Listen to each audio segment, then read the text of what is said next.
Adam, I had to change your contact this morning because it had the Tennessean on there. Now I have to continuously say Knoxville News-Sentinel so I don't screw that up. So if I do at any point this morning, just yell and scream at me and I'll get it right, I promise. But big news last week coming out of Knoxville with the Tennessee football program. You're the one that broke the story about the NCAA listing 18 violations. What all have you learned just kind of what's going on with the Tennessee football program right now? Well, I think it's, when you look at that high number of violations, and 18 level ones is a really, really big number. I guess it's important of context to understand what that is. I think sometimes people see that and think, well, this is just, handing out money to players over a number of years. It's that in some cases, in others it's not. The better part of this is recruiting violations during the COVID year, during the dead period. So if you remember, in 2020, there's a dead period across college football. Because of COVID, you weren't supposed to have, recruits on campus. We were, all avoiding contact with other humans. So the NCAA shut down recruiting during that time. Well, some schools, Tennessee for sure, other schools I'm sure also, some schools still brought in recruits. They still brought them in for unofficial visits. And Tennessee, in its case, did what you would normally do with official visits if it wasn't a dead period, which is you bring them in, you pay for their hotel, you pay for their meals, for their entertainment, for the transportation, all those sort of things. That was against NCAA rules at the time because it's a dead period. You're just supposed to be calling players or texting them in the live periods, but not the dead periods. And they instead continued recruiting as if it was just regular recruiting periods, and they did that under the table and paid for all these expenses. So now that's a big portion of it. It involved a number of recruits, a number of players that actually ended up enrolling and signing at Tennessee, and then there's some separate violations where they paid some other expenses for players. The ones that caught my attention most were done by Casey Pruitt, who's Jeremy Pruitt, the head coach Jeremy Pruitt's wife. She paid, I think it was just under $16,000 to a player and the player's mother for rent and for car payments. And it's a little strange to see. I've seen some NCAA notice of allegations over the years. I don't recall seeing one where the coach was slipping money. I believe it was $500 at a time over the course of a couple of years to players for rent and car payments. So there was that. Jeremy Pruitt allegedly gave $3,000 to a player to pay for his mother's medical expenses. Can't fault him too much there as a human, but that is against NCAA rules. And so that added up to about $60,000 in terms of benefits and cash that were given. In the NIL era, that's a pretty small number, but this was pre-NIL, and this is also things that aren't even allowed during this era. Right. So I don't want to ask about this because I read your report last week about the rent and the car payments and Pruitt's wife, and that was eyebrow-raising. The trips to campus, though, that intrigues me from the standpoint of, were those being run through like normal university expenses like they normally would in a recruiting period where it was allowed, like it is now, where the hotels and the meals and the travel, like you mentioned? And if so, if the university was picking up the tab on that, where was the administration when those expense reports or those expenses were hitting the books? How did all of that, or what's the allegation on how all that was flowing, and where was administration when all of this was going on during that COVID period? Well, it doesn't appear that this was done on any kind of official basis. Now, still look at the report. It looks like a lot of the stuff was uncovered in some of the investigations, especially with lower-level recruiting staff. I think there was a lot of immunity given to players and their families. That's pretty common. So I think a lot of it was gathered there. Some of the mirroring of iPhones of university phones, you can gather information from that. That appears that was the case. Some in this instance, and I don't think they were filing official expense reports in the athletic department. And I say that because Tennessee was hit with a failure to monitor recruiting visits. But it was not hit with a lack of institutional control. So It said you guys were asleep at the wheel, but you didn't knowingly allow cheating. And that's actually a small victory for Tennessee because it'll probably reduce some of the sanctions. Yeah. The big question is Philip Fulmer, who was the athletic director at the time. He's not implicated in this. He's not named in the report. He did conveniently retire the day that Jeremy Pruitt was fired, and the NCAA investigation was announced. But Philip Fulmer was the head coach and oversaw recruiting visits, for decades at Tennessee. And to think that he was the athletic director and didn't notice during COVID when recruits were not allowed to be on campus that suddenly there was dozens of high school athletes walking around getting tours of the facilities. You wonder how the AD could not recognize that and say, that kind of looks like a recruit on a visit, but he's not implicated. They did their investigation, and he's not named anywhere in there. So that's, I guess, as far as you can take it. So what is the best-case scenario? What is the belief would be best-case scenario and then worst-case scenario when the NCAA, in whatever time period, gets around to handing down their punishments?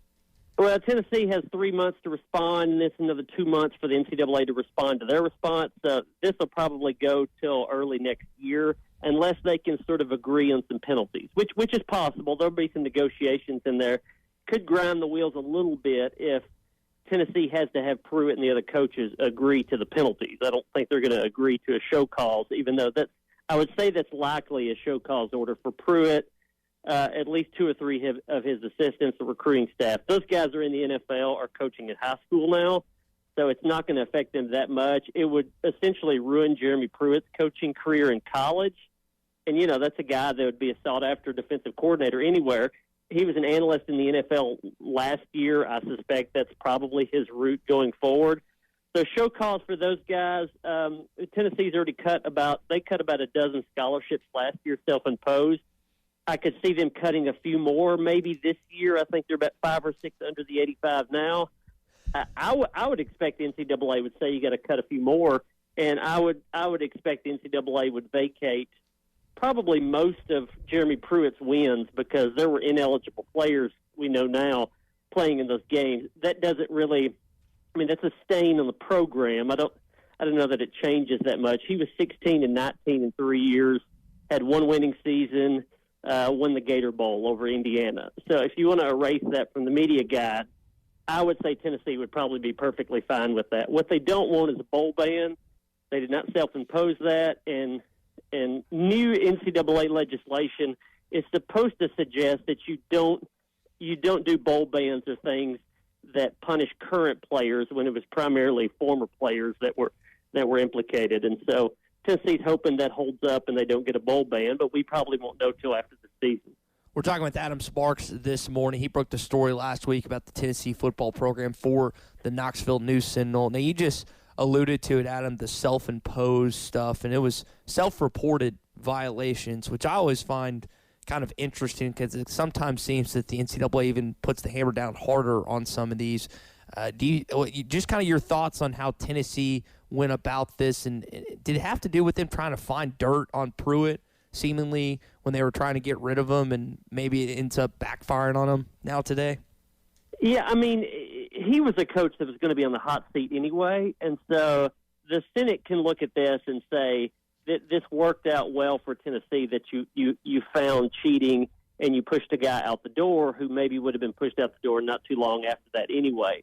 As I mentioned, he was 16 and 19 in 3 seasons, wasn't setting the world on fire as a head coach in the SEC. They were going to owe him $12.6 million in a buyout. To date, they have not paid 1 penny to him, and it doesn't look like they're going to pay him any money. So in terms of that, things worked out pretty well. The chancellor at the time is a fairly new chancellor, Dondi Plowman, came in, and it was reported directly to her. She was tipped off, her office was, back a couple of years ago, that there were some violations occurring. Her office immediately told the NCAA. They started an internal investigation. They cleaned house of all the coaches. They ran everybody out, and then they spent close to $2 million since then on legal fees doing their own investigation, trying to dig up as much dirt as they could. My understanding, and it's at least referenced some in the NCAA report, is that Tennessee found more than the NCAA did. When they would find it, they would let the NCAA know, hey, I know you guys found this many violations. We just found a few more, and here's what they are. So those were mitigating factors in the report. NCAA commends UT quite a bit for doing that, and, that's supposed to help you out, but there's been instances in the past when that did not help schools out. Again, this is supposed to be a new era. There's a new constitution that comes into effect in a few days in the NCAA, and it's supposed to help schools out when they do these self-reporting type things. And, we'll see if that comes to fruition.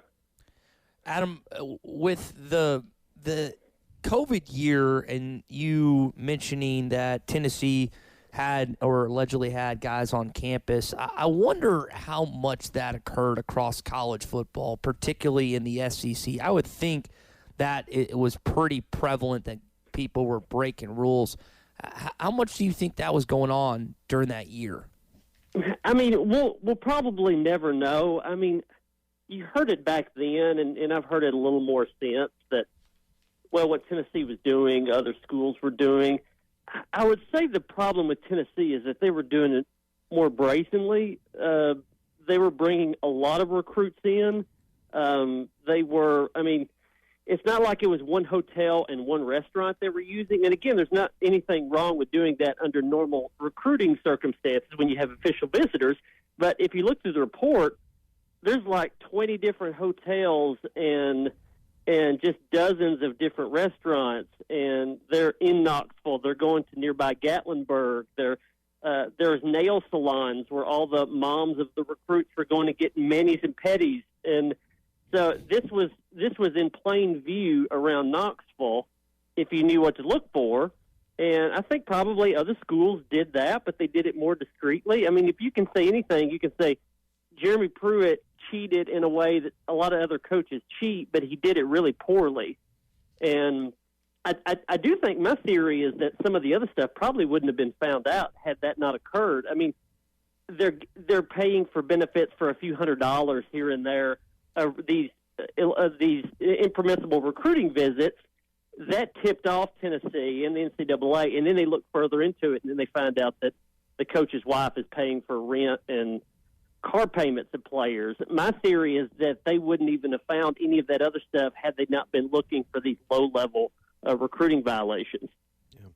So where does this leave the reputation and the where does this leave Philip Fulmer after issues as a coach, missing SEC media days that one day to avoid being served, all the things that kind of came up towards the end of his tenure, and now this, he's maybe dodging a bit of a stain as the AD. Does this hurt his reputation? Where does this leave his standing in the minds of his tenure at the University of Tennessee in the eyes of the fans and the media there? I don't know that it changes that much. I mean, Phil Fulmer has been somewhat of a polarizing figure. If you ever talk to him in person, he comes off as a really good guy. I've talked to him a number of times. I find no character flaws in just the conversations that I've had with him. He was a Tennessee player, longtime coach, a Vol for Life type guy. He won them a national championship in 1998. He's beloved by his former players. He's hated by there's disdain for a certain segment that feels like that he pushed Johnny Majors out to get the job, and there is something to that. This is maybe seems like an odd comparison, but politically in our climate right now, if you look at the former president Donald Trump and you say people love him, people hate him, and anything that comes up with him, those two groups don't change. Whether you do love him or hate him, you're probably going to have the same opinion of him no matter what new information comes out. I think there's some similarities to that with Philip Fulmer. The ones that think this is our greatest coach of all time and he won us the national championship, and he's always going to be that guy up on a pedestal for me. Or if you think he cheated, he was a little crooked, he pushed a beloved coach out, and he's not what he seems. If you think that, this probably just, added to your opinion of that. And so I don't think this really changes anything of how people look at Philip Fulmer from either side. Adam, we'll leave it there. We appreciate your time this morning. I know you've been busy doing a lot of radio interviews with the story you broke last week. Only 40 days out till SEC football, man. I know you're excited, and we look forward to chatting again at some point. All right, guys. Good to be on. We'll see y'all. All right, good stuff from Adam Sparks of the Knoxville News-Sentinel. If you haven't read his report on the Tennessee stuff and you're interested, to really get Partners at BetOnline continue to be the #1 source for all your betting needs and sports info. Find all the latest odds, news, and sports developments, including this year's Wimbledon Finals, Major League Baseball, the latest fighting news, and even next season's early NFL futures. Head to the website or use your mobile device to sign up today to receive your 50% welcome bonus on your first deposit. Just use our promo code BLEAV. That's BLEAV to get the bonus and get into the action. Bet online, where the game starts.